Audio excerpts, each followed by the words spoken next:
Hey everybody, it's your girl Bondy Blue, and I want you to check out Bondy's Boutique and get some of my merch, y'all. I've added some new things like my mermaid cups and the mermaid tees, and also the Shake Them Tits mugs. All right, you asked for it and you got it. Check out Bondy's merch at Bondy's Boutique. Hey everybody, what's up? It's your girl Bondy Blue, and I am back for another 90-day Fiance Happily Ever After review, y'all. Let's go ahead and get into it because the episode was super duper good per the usual, all right? I was actually watching Pillow Talk before I started recording this video, and I stopped it so that I could get up and record. But baby, I'm about to go back and finish watching that Pillow Talk because Lord knows I love seeing everybody's reactions to the drama. So Larissa is home from jail. And Coty spent all night outside the prison waiting on her. And I'm just like, well, that's the way it happens. Like, you know, not the prison, the jail. Because those are two different things. That's the way it happens. Usually, you're waiting all night for somebody to be released over some dumb shit. Okay? At least that's the way I've experienced it in my life. Okay? Stress me out, y'all. Colt wants to act like nothing happened. And Larissa is upstairs in the bed just totally ignoring him. Don't want, be on camera. Don't want to be involved. Don't feel like being bothered. And Colt is just hoping that they can move on from here and be husband and wife. And I'm like, you really starting to work on my nerves, Colt. All of these, up and down of the eyebrows and all of this shit. Okay? Like, he just works on my nerves because I feel like he doesn't take any responsibility in his part and then tries to make it seem like Larissa is just all crazy. And yes, she is crazy, but so are you. And your passive-aggressive way of dealing with her would infuriate anybody that's not passive-aggressive, okay? So, yeah. He goes upstairs to try to talk to her. She is not trying to hear him. She was not even answering him. So he gets in the car to go get Miss Debbie from the airport. All right? Miss Debbie is over it. She wants Larissa to go back to her country, okay? She wants her to get the hell up out of America. Y'all, I'm sorry. But I just have to say this. Like, I understand when people say they want them to go back to their country because that means that they'll be absolved of any responsibility for them. But at the same time, it just sounds so, you know what I'm saying? Like, so, like, if you know what these hand movements mean, comment down below. Okay, I'm not, it feels that way. You know what I'm saying? Every time they say that, I just be like, ugh. Like, I don't like when they say that. Debbie really hopes that Colt is over dealing with this foolishness with Larissa. She wants her out of her house, okay? She wants to be able to put all her funky fucking decorations back up in the house without no mouth from Larissa. And I don't know if that's going to happen right away, Debbie. I hope that it does happen, Debbie, because they don't need to be together no more. There is nothing for y'all to be together for. Y'all don't love each other. If anything, I think that Colt likes having a, Brazilian hot concubine and be at home and suck and fuck on him all day. But I'm wondering if he's starting to realize that the negatives outweigh the positives in this situation with Larissa. They always fighting. What's the point? I don't understand that. This is some high school shit. Some, young people shit that want to be in a relationship and fight all the damn time. If I'm fighting with you this much, we don't need to be together. I don't need to be stressed out this much. And I will say this. I still don't believe that Colt didn't say something that got Larissa arrested. Like, I'm sorry, but it just seems that way to me. Now, they could have just looked up her record and saw that this happened before and decided to take her because that's the person they took before. And that still makes me look at it like, you know what I'm saying? Racial. Just saying, okay? So they talk about how terrible things could have been if the police had shot Colt. And I'm like, yeah, you thought you was going to get shot, Colty? Okay. Child, I guess, all right? She has her hearing next month, and they got to go through this process all over again. Debbie, they pull it up to the house, and Debbie sees that her screen on her window upstairs has a big-ass hole in it, and she wants to know, what is that? How did that happen? What is going on here? And then she gets upstairs and goes in her room and sees that Larissa was rummaging through her drawers. I would have had a issue, a problem, and it would have had to been addressed at that moment. I don't care that you were in jail. I don't care that you got arrested. I don't care that you're upset. You had no right to be in my personal space in my room. So what the hell was you in there for, Larissa? Okay, probably looking for a phone because y'all remember that Colt cut Larissa's phone off, which is why Larissa got online and said that Colt was, holding her hostage and she needed help. And a lot of people think that that's how somebody called the police. And I'm sure that is how somebody called the police.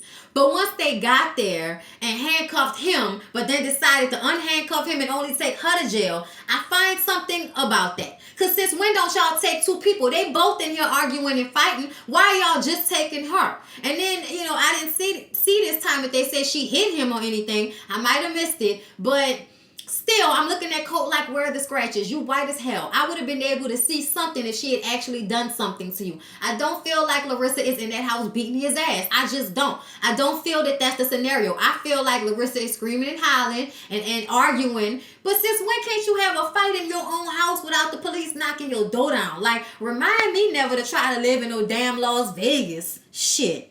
Colt tries to convince Debbie that this is not the right time to talk to Larissa about the fact that she was in her room going through her stuff. So just leave it alone because he wants to keep the peace. I said, yeah, I guess. I guess. When Larissa and Colt actually do sit down to talk, and, she explains about how he cut her phone off. Larissa doesn't trust that Colt isn't the reason that she got put in jail. And I feel the exact same way, y'all. I'm sorry, but I can't 100% say that that's not the reason why she's in jail. I mean, there are other factors, of course. But just something about him seemed like he an old tattletale ass bitch. You know what I'm saying? Like, really, son? Like, she scratched you. And not even like a scratch. Like, was it a one finger scratch? And then you, like... I'm sorry, y'all, but the police don't need to be called for everything. I know y'all feel like domestic violence is domestic violence no matter who you are. And I'm just looking at this situation like, really? All he had to do was fall on her. I'm sorry. Somebody gonna be mad, I don't give a fuck. All right. Larissa is worried about being in jail because she would like to stay in America so that she can make money to support her children. Like, everything is very cold. Larissa looks tired. Larissa looks like she done and she tired of fighting with him.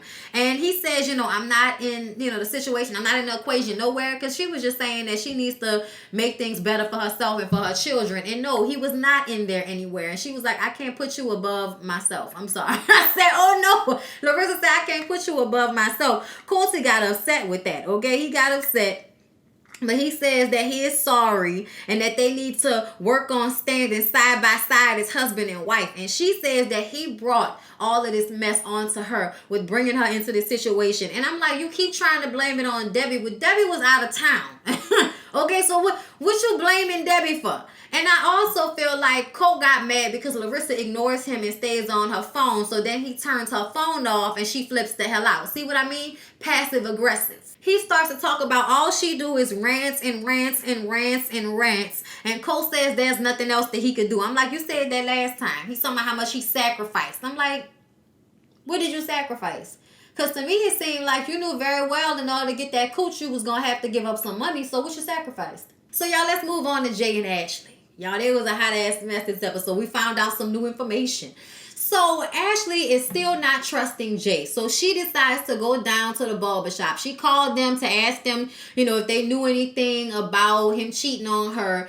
And they said to come on down because they got something to talk to her about. And she is worried because what do y'all have to talk to me about that y'all couldn't say over the phone? So when she gets there, they sit her down.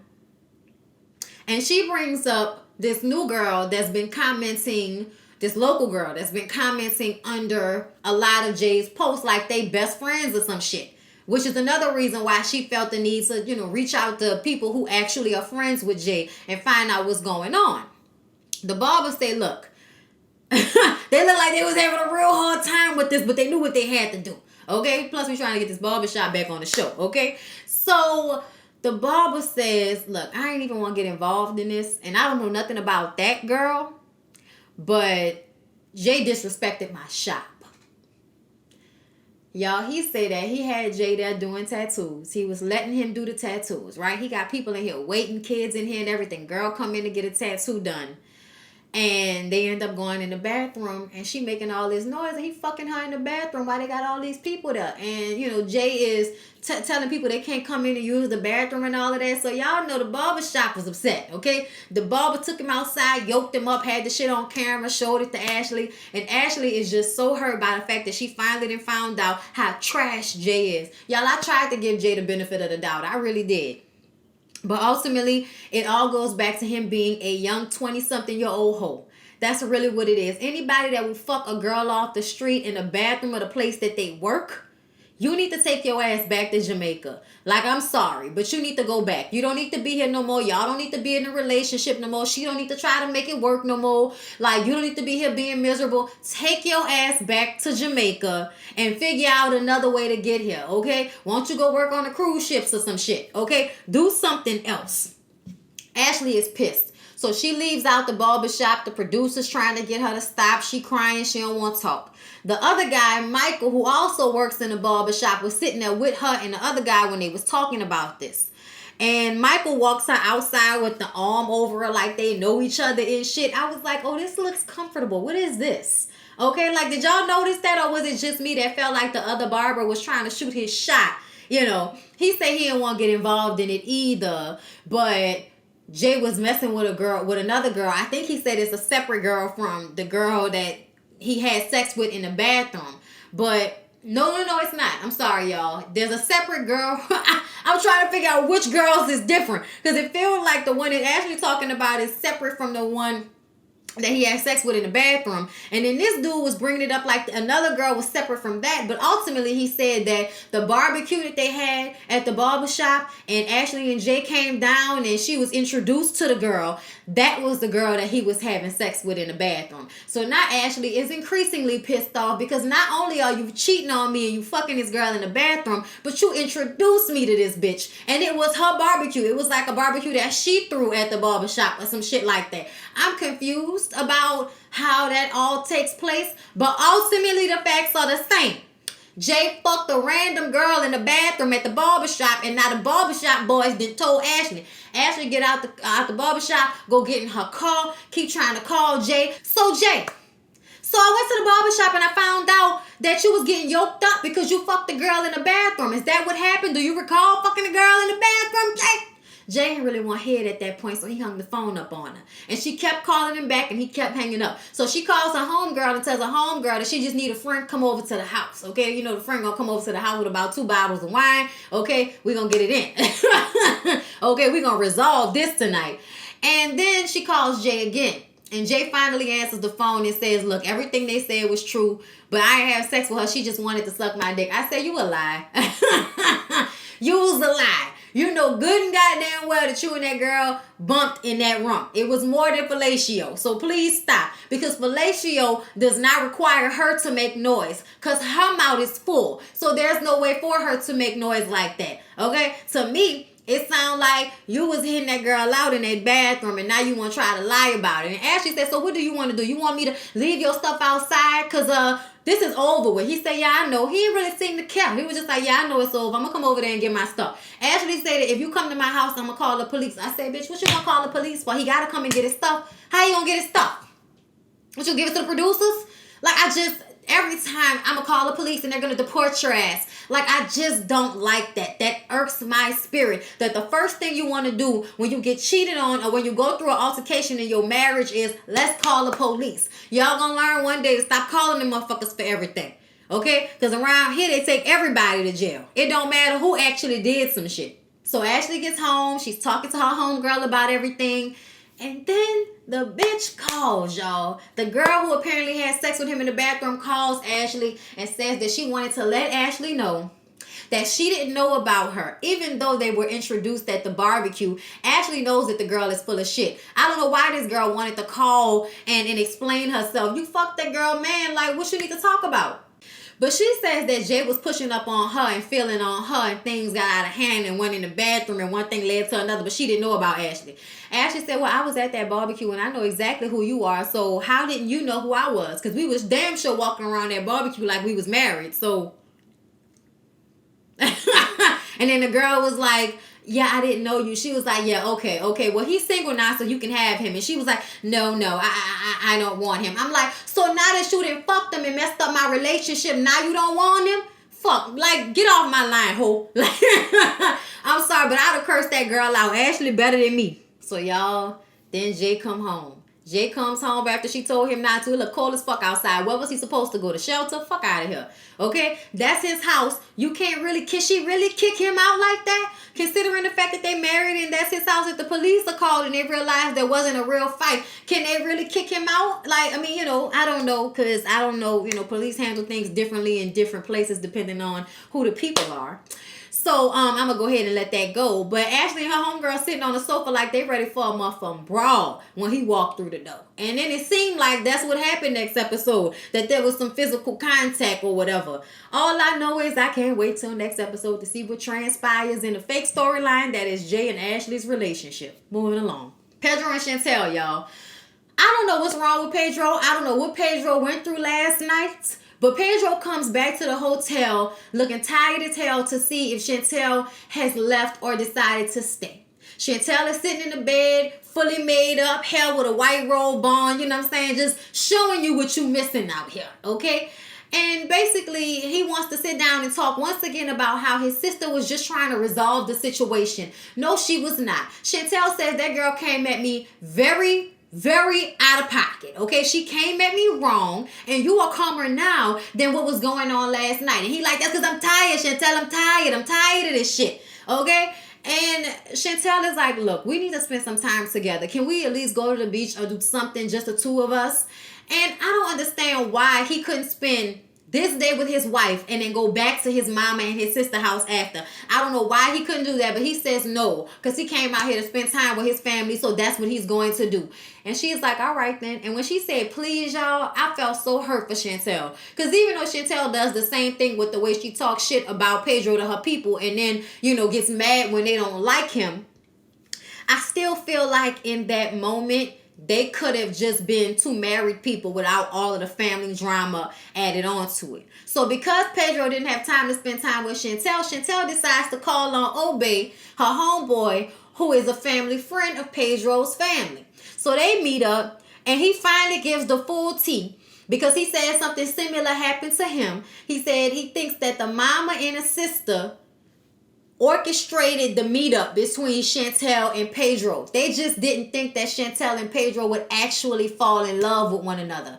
But it was the whole thing to get Pedro married to some American woman so he can go to America and make American money and come back and then start their businesses here. And y'all remember Chantel crazy ass mama did say that Pedro's mom had a website trying to hook up Dominican women with American men. And she did the same thing with her son. Now, they say they don't think Pedro knows, but I think Pedro knows exactly what's going on. I just think that Pedro, like they said, actually does love Chantel. I'm really hoping that Pedro loves Chantel. He says it all the time that, you know, I love my wife. I love Chantel, you know. But he just doesn't know how to be in a marriage, because I believe they put way too much stock in their families. The one thing you need to learn about being married is not running back to your family and telling them every problem you have in your marriage. And also not creating a separation, okay? Like, y'all need to be together when y'all go out together. And if your family is disrespecting your spouse, you need to check them so that your spouse does not feel like they sitting there alone without anybody to have their back. Ain't nothing worse than feeling like somebody love you in private, but when we around your family, you acting like you don't give a fuck about me. That's the issue. Okay? And I think that Chantel and Pedro do this to one another.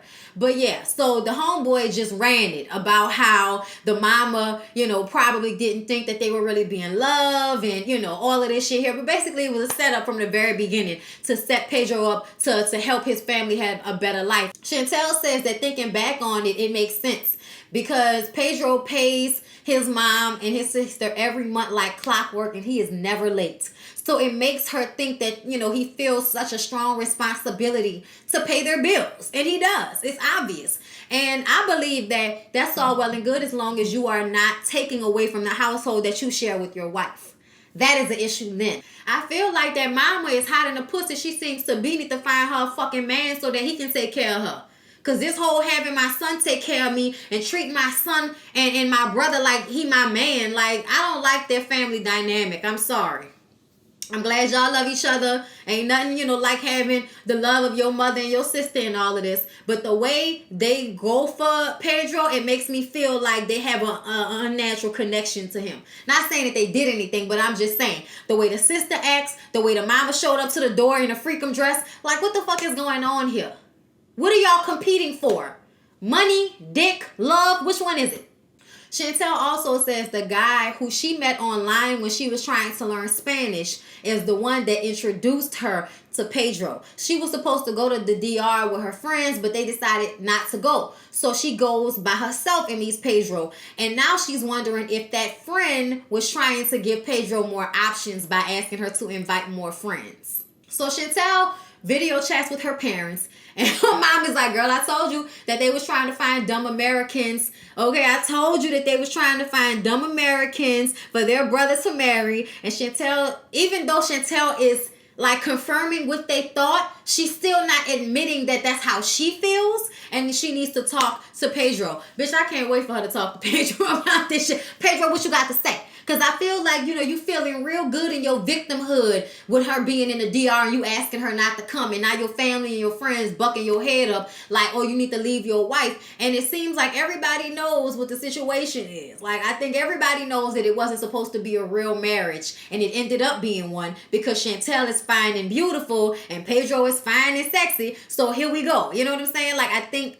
the two of them fucked around and fell in love just off sheer attraction to one another. And now everybody else wants them to break up, but they not ready to break up. They about to have their own show, The Family Chantel. So it ain't about to be over just yet. At least not as far as I can tell. So y'all, let's get to Andre and Elizabeth. Work on my goddamn nerves. So Andre's father is coming from Moldova to visit for 2 months. I said, word, 2 months? You don't think that's too much time? But I guess. So the dad has like a layover in Turkey or somewhere. I can't remember. He had a layover and then he ended up missing his flight to New York because of weather conditions. And now Andre is freaking out and worried about his dad because his dad can't speak the language. So he wants to buy a $600 plane ticket so that he can fly to New York to meet his dad so that they can fly back to Tampa together. I said, bitch, by the time he done made it here, like, what else is there to do? By the time the daddy done made it to JFK, what else is there for you to do besides for him to wait for his next flight? That sounds dumb. That sounds dumb. And Elizabeth doesn't want to spend $600. She wants to ask her daddy for the money. And he wants to argue, no, we're going to find the money because it's family. Also, when it's your family, it matters. When it's your daddy, it matters. But when it's Elizabeth daddy who is the one giving all the fucking money, then you ain't got no patience for family. I was so mad at him when he said that because it's like, oh, you can shit on her family and fuck her relationship with her family, but we should care about you and your pa. Like, get the fuck out of here, Andre. But ultimately, because he got laid over again, Elizabeth went along with it. He paid the $600. She drops him off at the airport. He finds his dad. They sit down and wait until the flight to Tampa and come right back to Florida. All right, everybody's happy and excited that he got to the America's sake. Like, a grown-ass man. You mean to tell me this man ain't never traveled nowhere? Get the fuck out of here with that shit. They got apps on your phone and everything to translate for you. Him feeling the need to go and run to his daddy's rescue was bullshit to me.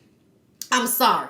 But it's him feeling like, oh, let me bring my dad over here so that I can have somebody in my corner. And I don't even think his daddy gonna be in his corner. His daddy seemed very nice and mild-mannered and not with the shits, okay?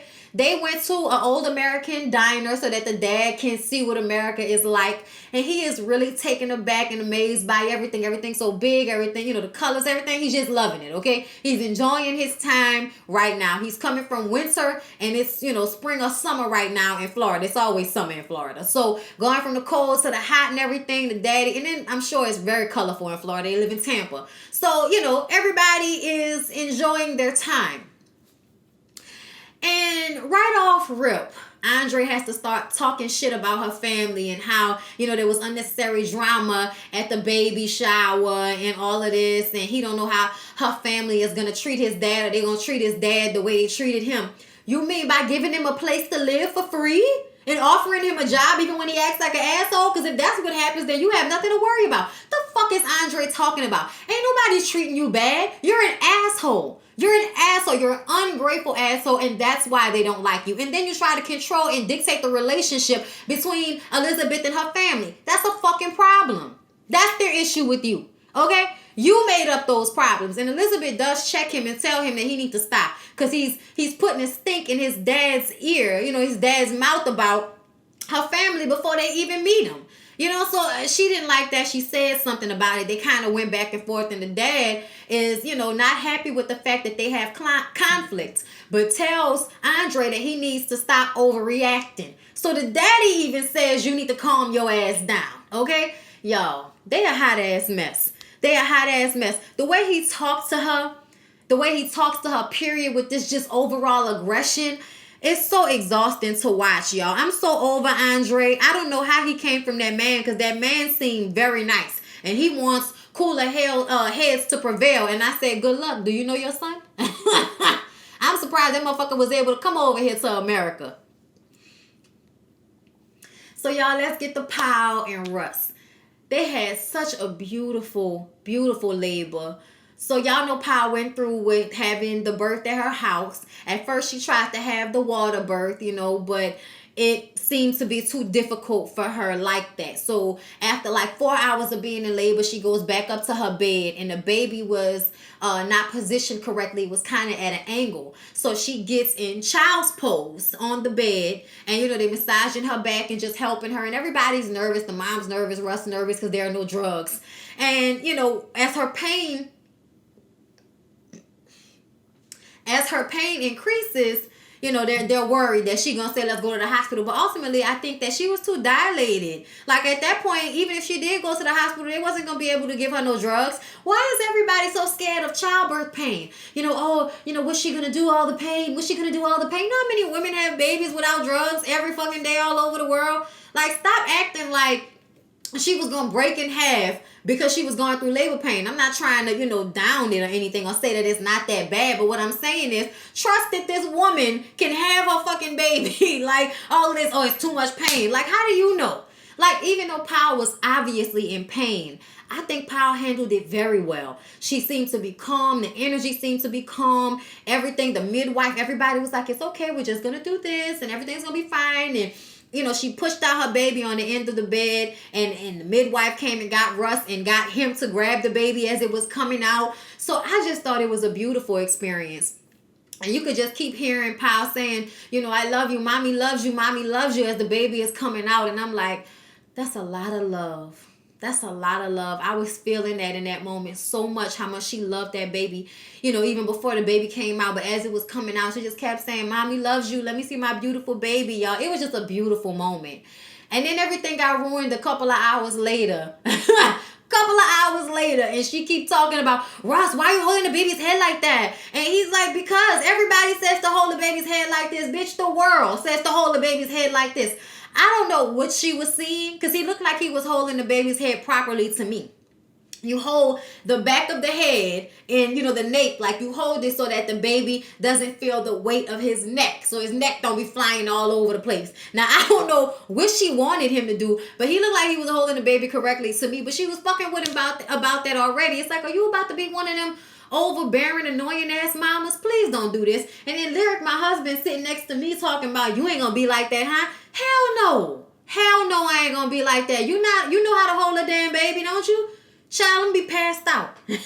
Okay? Or I'm gonna be like, put the baby on my titty, get out of my face. Like, it's either gonna be one or the other, but I ain't about to sit up here and argue with you about the way you hold the baby. I've seen Lyric hold babies before. He'll be perfectly fine, okay?